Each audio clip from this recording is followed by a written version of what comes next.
Imos coa información deportiva. A Escola de Fútbol Municipal Concello de Boiro mídese o val para estar na final da Copa Deputación Feminina. As boirenses queren pechar unha gran campaña facéndose co título provincial. Esta fin de semana arranca a derradeira competición futbolística da temporada 2024-2025, a Copa Deputación de Fútbol Afeccionado.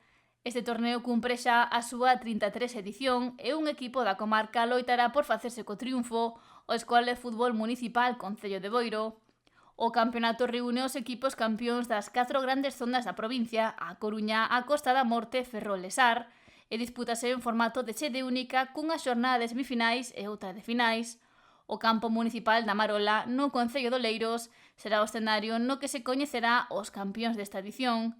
As semifinais femininas xogaránse o domingo 22 de xuño. A primeira comezará ás 10:30 da mañá e a segunda ás 12:30.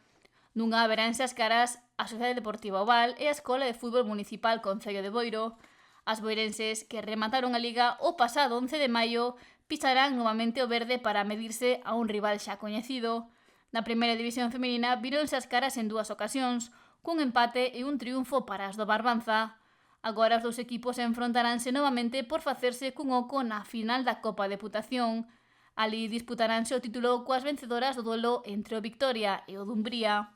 No apartado masculino xogarán o Galicia Mugardos con Montañeros e o Negreira co Dumbría, duelos que se desenvolverán tamén o domingo ás 5 da tarde e ás 7:30. O fútbol regresa para protagonizar unha fin de semana chea de deportes na comarca.